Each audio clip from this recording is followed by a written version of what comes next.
देश की राजधानी दिल्ली इस समय भीषण गर्मी और लू की चपेट में है। लगातार बढ़ते तापमान ने लोगों की दिनचर्या को प्रभावित कर दिया है। कई इलाकों में तापमान 40 से 46 डिग्री सेल्सियस के आसपास दर्ज किया गया है और मौसम विभाग ने आने वाले दिनों में भी गर्मी बने रहने की संभावना जताई है। दिल्ली और एनसीआर में गर्म हवा और तेज धूप के कारण दोपहर के समय सड़कों पर लोगों की आवाजाही कम दिखाई दे रही है। बाजारों में भी सामान्य दिन की तुलना में कम भीड़ देखने को मिल रही है। मौसम विभाग ने राजधानी में ऑरेंज अलर्ट जारी कर लोगों को सतर्क रहने की सलाह दी है। भीषण गर्मी का असर आम जनजीवन पर साफ दिखाई दे रहा है। आइए हम आपको दिखाते हैं हमारे संवाददाता हरेंद्र जोशी की खास रिपोर्ट। नमस्कार, बहुत बहुत स्वागत है आपका जल सेतु राष्ट्रीय न्यूज नेटवर्क पर। मैं हूँ हरिंदर कौशल। अभी हम खड़े हैं दिल्ली में ईएसआई हॉस्पिटल के सामने। आज जो दिल्ली में जो इस समय जो टेम्परेचर है वो है इस समय 47 डिग्री। जहाँ एक तरफ आसमान से आग उगली जा रही है, वहीं नीचे से जमीन भी आग उगल रही है। अगर हम जमीन के तापमान की बात करें तो इस समय है वो 70 डिग्री सेल्सियस के करीब नीचे जमीन का तापमान है। नीचे पैर रखना मुश्किल हो रहा है। इतनी गर्मी के बीच में आप देख सकते हैं कि जहाँ की डॉक्टरों ने एक एडवाइजरी दी है कि 20 मई से लेकर 31 मई तक घर से बाहर ना निकले। 10 बजे से लेकर 5 बजे तक हो सके जितना हो सके अपना बचाव करे, तभी घर से बाहर निकले जब जरूरी काम हो। खास करके बच्चे और बुजुर्ग अब घर से बाहर ना निकले। अभी हम यहाँ पर ईएसआई हॉस्पिटल के सामने खड़े हैं। यहाँ पर आप देख सकते हैं कि गर्मी का क्या हालत है। यहाँ पर कुछ एक रिक्शा वाले खड़े हैं, अब इनसे जानते हैं, बात करते हैं कि जो गर्मी है इसका कैसा असर होगा। सर, जैसे कि गर्मी बढ़ रही है तो उसका कैसा असर है? क्या हम बता सकते हैं, हमें तो कुछ पता ही नहीं है इस विषय में। गर्मी लग रही है आपको? गर्मी तो हालत खराब कर रखी, कहीं जाने का दिल नहीं कर रहा। और सवारी वगैरह मिल रही है? कहाँ मिल रही है? कोई सवारी नहीं। 4 घंटे से बैठे हैं। 4 घंटे से बैठे, सवारी नहीं मिलती। नहीं मिल रही है। सब बाइक वाला उठा ले जा रहा है, क्या करेंगे? गरीब आदमी हम लोग मरेंगे ना। अच्छा, जब 100 की सवारी 50 में उठा के जा रहा है, 20 की सवारी रिक्शा वाला 10 में लेके जा रहा है, क्या करे? बच्चे पालेंगे कि गाड़ी में लगाएंगे? सबसे दुखी ऑटो वाले हैं। जैसे कि इस समय आज हड़ताल थी ऑटो की, तो आप काम कर रहे हैं? हाँ, ऑटो की हड़ताल नहीं। वो हड़ताल कब कामयाबी हुआ ये बताइए पहले आप। कभी कामयाबी नहीं हुआ। हम हड़ताल करेंगे, दूसरा चला रहा है, हम वो चला रहा है, हम हड़ताल में बैठे हुए हैं। ये बात होती है। तो आपका कहना है कि जैसे एक तो गर्मी की मार पड़ रही है और दूसरी जो रैपिडो वाले हैं जो लेके जा रहे हैं, ऐसे सवारियां लेके जा रहे हैं, उसका ज्यादा असर पड़ रहा है। मारने के लिए ठीक, क्या करें हम? बाइक हो गया, बैटरी रिक्शा हो गया, ये सब रोड में चल रहे हैं, हम तो भूखे मर रहे हैं। जैसे कि सरकार ने इनके लिए कानून बनाया है कि अब जो है ये बिना ड्राइविंग लाइसेंस के रिक्शा नहीं चला सकते। ये सब फॉल्स बात है। अनाउंसमेंट था कि रिक्शा वाले वर्दी पहन के चले, अपने कानून के दायरे में रहेगा। जितने भी दिल्ली के अंदर में कितने रोड ऐसा है कि लो एंट्री लगा हुआ, उस पे चल रहा है, पुलिस वाला एंट्री लेकर के चलवा रहा है। कोई सारे रिक्शा वाले हर चौराहे पे 1000 रुपए 1500 रुपए पुलिस वाले को महीना दे करके रिक्शा चलवा रहे रोड पे। 5 नंबर वाले हम 5 नंबर वाले हमारा चालान काट के चले जाते हैं। पार्किंग नहीं है यहाँ पे। 5 नंबर वाले हमारा चालान काटते हैं, ऑटो वाले का, मगर ई रिक्शे वाले का बिल्कुल चालान नहीं काटते हैं। ना उनको कोई सीधा मंथली आ रही है, महीना आ रहा है, हम क्या करेंगे? तुम दोगे मंथली, हम कहाँ से दे सर? हम तो सरकार को पैसा देते हैं, रोड टैक्स कटवाते हैं, पासिंग करने जाते हैं तो दलाल पैसा मांगता है और फिर नहीं देते दलाल को पैसा तो गाड़ी पासिंग होती है। हमारे ऊपर तो बहुत अत्याचार कर रखा है। ऑटो वाले सबसे दुखी है। जैसे कि अभी इन्होंने बताया कि एक तो गर्मी की मार पड़ रही है, दूसरा सरकार कानून बनाती है लेकिन कभी उन नियमों का जो है पालन नहीं होता। अभी 15 मई को एक अध्यादेश जारी हुआ था कि ई रिक्शा वाले जो है, सुप्रीम कोर्ट ने कहा था कि उनके ऊपर सख्ती की जाएगी, बिना वर्दी के ई रिक्शा नहीं चलाएंगे और वो जो लोग हैं बिना ड्राइविंग लाइसेंस के रिक्शा नहीं चलाएंगे और कोई भी जो व्यक्ति है वही रिक्शा चलाएगा, ई रिक्शा जिसके पास की ड्राइविंग लाइसेंस है और वो ई रिक्शा उसके नाम से होना चाहिए। लेकिन यहाँ पर देख सकते हैं कि हम आपको दिखा रहे हैं कि कोई भी यहाँ पर जो ई रिक्शा वाला है उसने वर्दी नहीं डाल रखी है, तो पता नहीं इनका ड्राइविंग लाइसेंस है या नहीं है। और जो रैपिडो है उसके बीच में जो लोग हैं उसके नाम के ऊपर जो है बिना उनके भी आते हैं। इनका कहना है कि यहाँ से जो है सवारी उठा कर ले जाते हैं। तो जहाँ एक तरफ गर्मी की मार पड़ रही है, दूसरी तरफ जो है हर आदमी परेशान है। वैसे ही सवारी नहीं है गर्मी की वजह से, और यदि अगर कोई आता भी है तो इतने सस्ते में ले जाता है कि ऑटो वालों का कहना है कि उनका जो है जीवन चलाना जो है बहुत मुश्किल हो गया, बहुत बेकार ही। बहुत बेकार लग रहा है। जैसे कि डॉक्टर कह रहे हैं कि भाई 20 से लेके 31 मई तक 10 से लेके 5 बजे तक घर से ना निकलो, इतनी गर्मी पड़ेगी सही कि मुश्किल हो जाएगा। लेकिन निकलना तो पड़ता ही है, जरूरत पड़ने पे हम गर्मी देखेंगे अपने आप को देखेंगे, निकलना तो पड़ेगा ही। आज जैसे इमरजेंसी है, पेशेंट है, बीमार है, उनको देखने तो आना ही पड़ेगा। जैसे ये भी इन्होंने बताया कि क्या जितनी भी गर्मी पड़े, अगर पेशेंट है, बीमार है या कोई और घर का काम है तो आना तो पड़ेगा ही, लेकिन फिर भी लोग जूझ रहे हैं इतनी गर्मी से। क्या ये अपना ख्याल रख पा रहे हैं? इनको चाहिए कि ज्यादा पानी पिए, जिसकी वजह से जो है हीट स्ट्रोक से बचे। पानी की जैसे कि अभी आप हॉस्पिटल में आए, यहाँ पे कोई पीने के पानी की व्यवस्था है कि नहीं है? हॉस्पिटल में तो है, पानी की स्मेल बहुत ज्यादा, कुछ भी नहीं है, इतनी सुविधा। अंदर पानी वगैरह नहीं है? पर इतना जैसे ठंडा होना चाहिए वो नहीं है, नॉर्मल। अच्छा। वॉशरूम वगैरह भी इतने क्लीन नहीं है अंदर।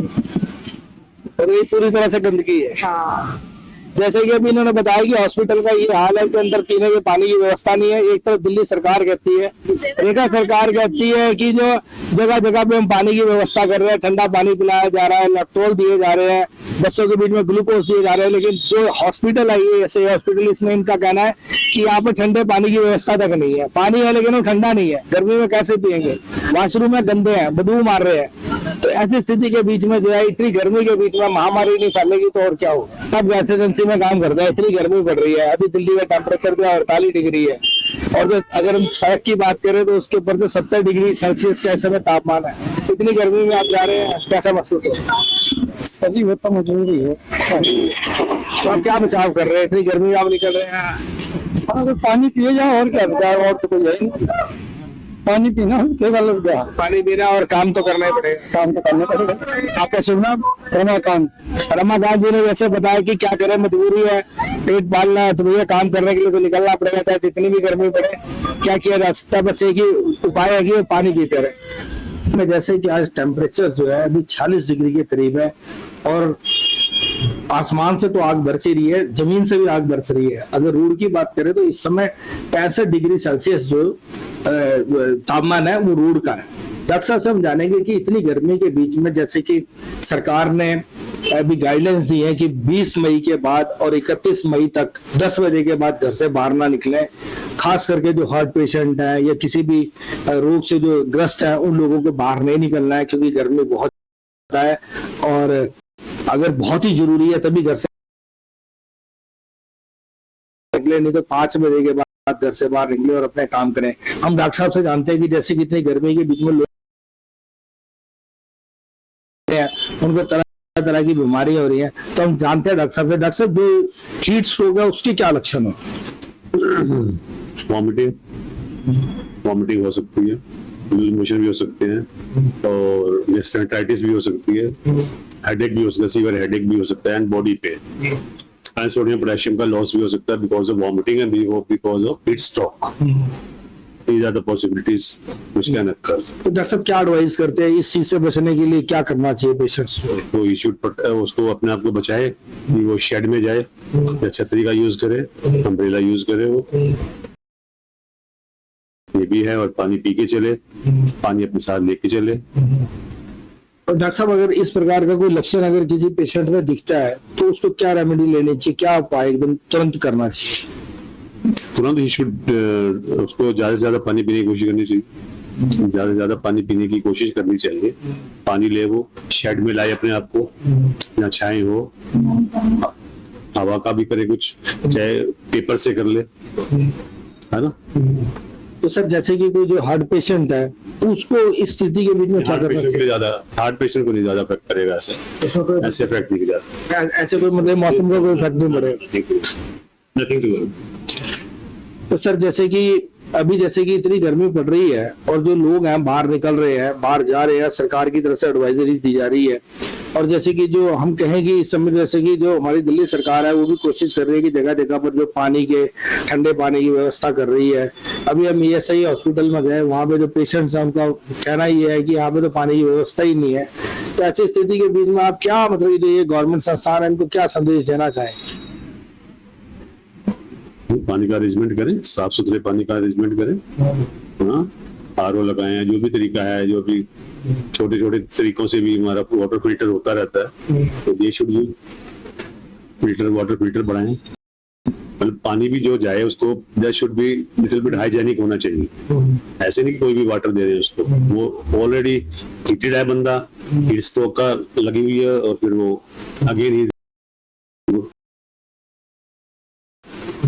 जैसे ये हमें डॉक्टर साहब ने बताया कि जितने भी इंस्टीट्यूशंस हैं उनको ध्यान रखना चाहिए कि अंदर ठंडे पानी की व्यवस्था, और खास करके स्कूलों के बीच में देखा जाता है अक्सर कि कहा जाता है, लेकिन अंदर वैसी व्यवस्था नहीं होती जैसी होनी चाहिए। जैसे कि दिल्ली सरकार ने पहले एक आदेश भी जारी किया था कि हर घंटे के बाद एक बेल बजाई जाए, जिससे कि बच्चों को अवेयर किया जाए और उनको पानी पीने के लिए उस समय कहा जाए ताकि वो हीट वेव से बच सके। अगर स्थिति नहीं होगी, डॉक्टर साहब ने कहा, यदि अगर पानी हाइजीनिक नहीं होगा तो एक तो पहले ही बीमार है, उसमें बंदा सफर है, स्ट्रोक से सफर कर रहा है, and again he is taking non hygienic water, it's very very bad for health. तो डॉक्टर इंक्रीज, वॉमिटिंग में इंक्रीज, लूज मोशन में इंक्रीज, रेस्पिरेशन से उसको sodium potassium, he can go फेंट, ही कैन फेंट एज वेल, ही कैन फेंट, बेहोश भी हो सकता है। तो डॉक्टर साहब ने जैसे बताया कि अगर पानी की कमी होगी और हाइजीनिक वाटर नहीं होगा तो बेहोश भी हो सकता है, वॉमिटिंग्स भी ज्यादा हो सकती हैं, और भी लूज मोशन भी लग सकता है, जिससे कि जो है उसकी स्थिति क्रिटिकल भी हो सकती है। तो इन सब उपायों का जो है जरूर से जरूर ध्यान रखें। अगर किसी को जरा से भी अगर हीट स्ट्रोक के अगर लक्षण लगते हैं तो अपने नजदीक में जो भी है उनका फैमिली डॉक्टर से जाए। Shady place. First, he should protect from heat first, which he can do alone. ठीक है ना, वो अपने आप भी कर सकता है, अकेले में भी, कहीं शेड में आ जाए फटा, उसे लग रहा है कि मुझे ऐसी प्रॉब्लम से लग रही है, मैं बहुत प्रेस्क्राइब कर रहा हूँ, यानी बहुत पसीना मेरे को आ रहा है, तो he should go to shed. Doctor साहब ने कहा जैसे कि यदि उसको लगता है कि मेरे को बहुत ज्यादा पसीना आ रहा है किसी को भी, और उसको लगता है कि किसी प्रकार का कोई उसको समस्या प्रॉब्लम हो रही है, चक्कर आ रहे हैं या उल्टी का मन हो रहा है, तो वो छाया में चला जाए, वो खुद भी जा सकता है और छाया में खड़ा रहे, वहीं पर जब तक जो नॉर्मल ना हो जाए तो वहीं पर रहे, और जो है ठंडा पानी पीता रहे। और अगर उसके ठंडा या नॉर्मल पानी भी ले सकता है, डॉक्टर साहब का कहना है। और साथ में अगर वहां पे अगर उसके पास कहीं पर कोई केमिस्ट की दुकान, तो वहां से इलेक्ट्रोल लेकर और ग्लूकोन डी लेकर भी पी सकता है। क्या मौजूद है सुपर मार्ट सेक्टर 15 रोहिणी में। जैसे कि हमने आपको दिखाया, जगह जगह का आपको दृश्य दिखाया कि गर्मी से लोग कितने परेशान हैं। अभी हम इनसे जानेंगे, इनसे बात करेंगे कि जैसे कि आज जो गर्मी का आलम है वो इस समय 40 डिग्री के करीब यहाँ पर टेम्परेचर है और फील लाइक है 50। इस समय देख सकते हैं कि पूरे रोड खाली पड़े हैं, कहीं पर भी किसी भी दुकान के ऊपर कस्टमर नहीं दिख रहा है। यहाँ पर मौजूद है गौरव जी, इनसे जानेंगे हम कि गर्मी का कैसा असर रह रहा है। जैसे कि आसमान से तो आग बरसी रही है, नीचे जमीन भी आग बरसा रही है, तो हम जानते हैं हम गौरव जी से। गौरव जी नमस्कार। नमस्कार सर। सर कैसा है गर्मी, जैसे इतनी पड़ रही है, डॉक्टर भी एडवाइस कर रहे हैं कि 10 से लेके 5 बजे तक घर से बाहर मत निकलो, क्योंकि गर्मी का आलम बहुत ज्यादा बढ़ने वाला है। 20 तारीख से लेके 31 तारीख तक के लिए एडवाइजरी दी है। तो सर आप यहाँ पे बैठे हैं दुकान के ऊपर, हम देख रहे हैं कि जैसे कि आपकी दुकान के ऊपर अक्सर जो है यहाँ पे ग्राहकों की भीड़ लगी रहती है, लेकिन सर बिल्कुल खाली है, क्या कारण है, क्या इसकी वजह गर्मी है? बिल्कुल सर, गर्मी का महाप्रकोप है इस टाइम, और ऑनलाइन ने भी कमर तोड़ रखी है व्यापारी पक्ष की। व्यापारी पक्ष जितना मर्जी कर ले, कस्टमर की पहली प्रेफरेंस आज ऑनलाइन हो गई है। जो कस्टमर का पहले हम पे विश्वास हुआ करता था, कॉन्फिडेंस लेवल हुआ करता था, सामान भेज दीजिए, ये सारी चीजें, वो डे बाय डे सर खत्म होता जा रहा है। गौरव जी आपका ये कहना है कि एक तरफ जहाँ गर्मी की मार पड़ रही है और गर्मी के कारण लोग घर से बाहर निकलना पसंद नहीं कर रहे, और ऑनलाइन की तरफ ज्यादा जा रहे हैं, ज्यादा झुकाव होता जा रहा है। तो सर आने वाले समय को आप कैसे देखते हैं? बड़ी दिक्कत का आलम आएगा सर, 100%। मैं जैसे कल केमिस्ट ने एक दिन की स्ट्राइक करी थी, मैं जनता से थोड़ा सा अपील करना चाहूंगा या दुकानदारों से अपील करना चाहूंगा कि वो भी इस तरीके से सोचें हमारे लिए भी कि स्ट्राइक करनी है या क्या चीज है, क्योंकि ऑनलाइन ने कमर तोड़ रखी है। ऊपर से जैसे सोना चांदी है वो मोदी सरकार ने कर रखा है, पेट्रोल मत खरीदो, गोल्ड मत खरीदो, FMCG के अंदर day by day sir line खत्म होने के कगार पे ही है ये। जैसे कि अभी आपने कहा कि हड़ताल आज जो है दिल्ली के बीच में 3 दिन के लिए चक्का जाम है, ट्रक यूनियन वालों ने जो है हड़ताल की है, क्योंकि जो दिल्ली सरकार की बहुत सारी ऐसी पॉलिसीज है जो कि जिसकी वजह से उनका जो है कारोबार डूबता जा रहा है। जैसे BS4 जो वाहन है उनको बंद कर देना। उनका कहना है कि भाई आज की डेट में गाड़ी खरीदना इतना आसान नहीं है।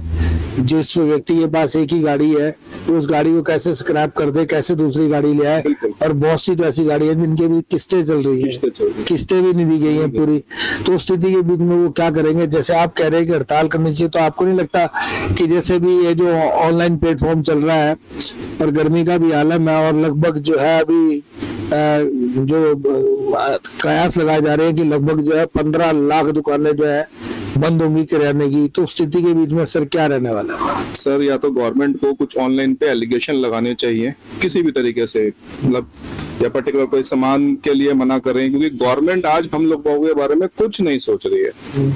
आज किसी को 100 रुपए का भी सामान चाहिए होता है, 3rd फ्लोर पे, 3री मंजिल पे जाके वो डिलीवर करते हैं। हमारे पे 2 स्टाफ, 3 स्टाफ, 4 स्टाफ है। रात के कस्टमर रात के 12 बजे तक हमसे अपील करता है कि आप रात के 11 बजे 12 बजे तक शॉप ओपन रखो। सर वो पॉसिबिलिटी किसी तरीके से शॉपकीपर नहीं कर सकता। सुबह 9 बजे से लेके रात के 9-10 बजे तक हम ड्यूटी करते हैं और सारी चीजें करते हैं।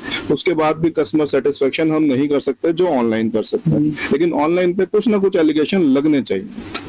जैसे कि मैं गौरव जी ने बताया कि एक तो गर्मी का आलम है, हर कोई भी मौसम हो उसके बीच में जो है अगर कोई सफर करता है तो वो दुकानदार सफर करता है। चाहे बारिश ज्यादा हो जाए, चाहे ज्यादा ठंड पड़ जाए या ज्यादा गर्मी पड़ जाए, तो झेलना जो है दुकानदार को पड़ता है। क्योंकि आजकल सबसे बड़ी सुविधा हो गई है ऑनलाइन की, घर बैठे सारी चीजें आ जाती है। तो AC छोड़कर कोई क्यों बाहर आएगा सड़क के ऊपर इतनी गर्मी के बीच में आके, क्यों संभाल लेगा? तो गौरव जी का कहना यह है कि कुछ ना कुछ सरकार को जो है ये ई प्लेटफॉर्म्स है इनके ऊपर कोई ना कोई ऐसी रिस्ट्रिक्शंस लगानी चाहिए, कुछ ऐसे कायदे कानून बनाने चाहिए जिससे कि जो छोटा दुकानदार है, जो गली मोहल्ले में दुकान कर रहा है, जो किराया भी देता है, जिसके पास वर्कर भी हैं, उनकी भी तनख्वाह देता है। अगर ऐसी स्थिति बनी रहेगी और लोग अगर ऑनलाइन सामान मंगाते रहेंगे और यदि जो है सेल कम हो जाएगी तो ये कभी भी सरवाइव नहीं कर पाएंगे। और 12 लाख क्या, अगर ये स्थिति चलती रही तो गौरव जी का कहना है कि आने वाले समय के बीच में जितने छोटे दुकानदार हैं, अभी तो वो शहरों के बीच में बंद हो रहे हैं, अब ये सारी चीज गाँव की तरफ ट्रांसफर हो रही है। गाँव में भी अब जो है जोमेटो, अपना फ्लिपकार्ट और जैसे बड़ी अमेजोन जैसी बड़ी कंपनियां जो ऑनलाइन एक बड़े प्लेटफॉर्म है, उनके द्वारा जो है लोग अपना जो है दुकानदारी कर रहे हैं, खरीदारी कर रहे हैं, अपना वहीं से सारा सामान खरीदते हैं। इसलिए छोटे दुकानदार जो है धीरे धीरे खत्म होते जा रहे हैं। अपने सहयोगी कैमरामैन विमल चौहान के साथ हरिंदर कौशल।